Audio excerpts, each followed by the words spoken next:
Today we're doing a little bit of an extra challenge. I usually use Kinder eggs that are guaranteed to have these quite detailed sculpted animals. Today I just got this box of 3 regular surprise eggs. I've opened quite a few of these before. I know roughly what's going to be in them. It's usually quite smooth creatures like this alien, or mechanical things like motorbikes or tiny spaceships. I don't quite know what the play feature of this alien is supposed to be, but it clearly involves those cardboard bits that I have no use for.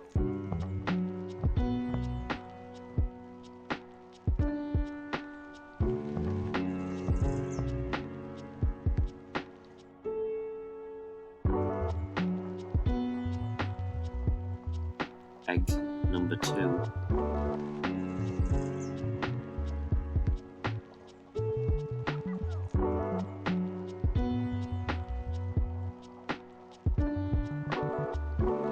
This one was quite weird. I've opened eggs with this exact thing in before. I think it's supposed to be like a paper doll, like you put these bits of paper on it, but can't use the paper really. The piece of plastic is just kind of weird. It's this little smiley face guy. Kind of looks like those barriers they used to put up in like swimming pools when there was a slippery area. Or if you know what I'm talking about, you know what I'm talking about.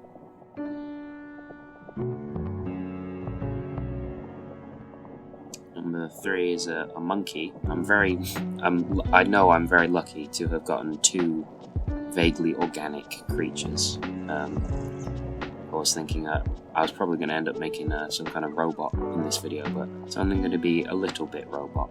And of course the orientation and the way this monkey's body is laid out is going to be quite interesting, because there's only 3 limbs on one bit of plastic and then an arm attached to the head. I had to make a difficult choice here. Obviously the alien's head would look a lot cooler painted. I would like to paint one of these heads, but I couldn't resist the weird smiley face. It was so cursed and creepy. I just needed to incorporate it, so I've put the smiley face on the alien body as a start. I haven't really decided what I'm doing yet. I'm just following a logical course.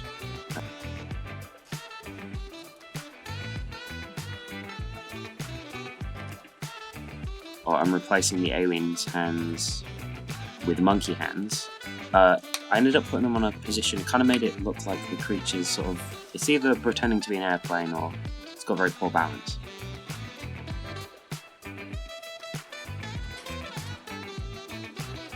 For the bottom half of the body, I didn't really have much of a choice. I just had to use what I had from the monkey. Because of the way the monkey's body was laid out, instead of ending up with 2 legs, I've ended up with a leg and a tail. And also the leg is the wrong way around, but I'm just rolling with it. I've attached the 2 halves with milliput, and then I'm using water to smooth that down.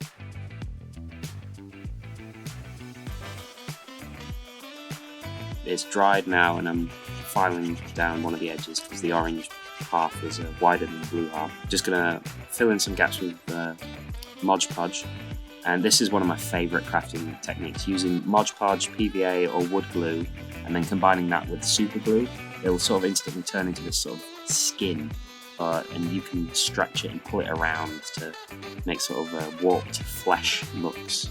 And I thought it's the best way to sort of combine a mechanical element with a fleshy element. Sort of look like it's been grafted on. This is probably the creepiest Kinder egg challenge I've done. I'm just readjusting the tail just to give it a bit of a base that it can sort of stand up on. Doing the old baking powder and super glue. And I'm going to use the alien's tail to sort of give it another tentacle. It can sort of stand on its own, but it can tip over. So if I just add another little tentacle tail at the back, it will stand way better. And it looks so like a mad science experiment. I've spray painted it grey. I did a little bit of white misting over the top, but that didn't really catch the face because it's looking down. Just going to paint everything with this cheap acrylic red, just to give it a sort of fleshy undertone, so it looks like it's got stuff going on. I'm going to dry brush with this beige ivory colour. And hopefully the beige over the red is going to make it look like it's got like veins and muscle underneath a layer of skin.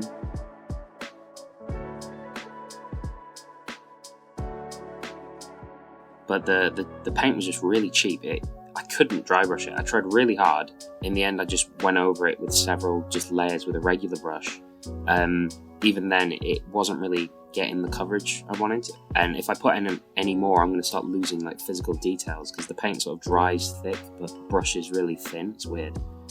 Using some nice chrome paint for the robotic head.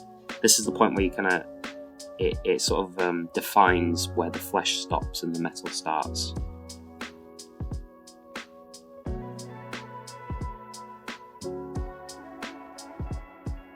Now I'm just going over some of the veiny bits, highlighting those with blue, just to make them sort of look sort of veiny, really kind of uncomfortable to look at.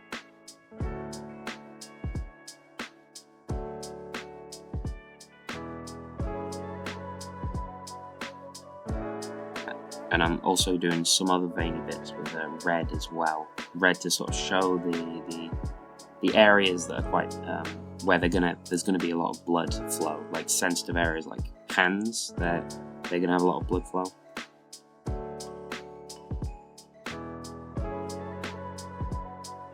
Dry brushing with a slightly lighter paint. This one's slightly better, just to sort of bring all that blue and red together, so it doesn't look like a child's playroom, and indeed looks like it has a layer of skin over the top of all that blood.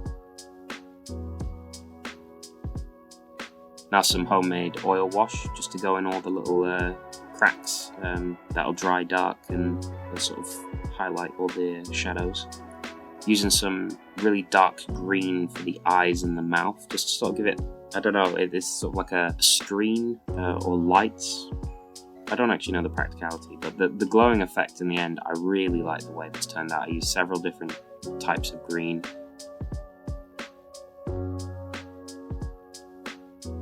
Using a sort of a lime green now to create these sort of highlights in the middle to show where the light is emanating from the center.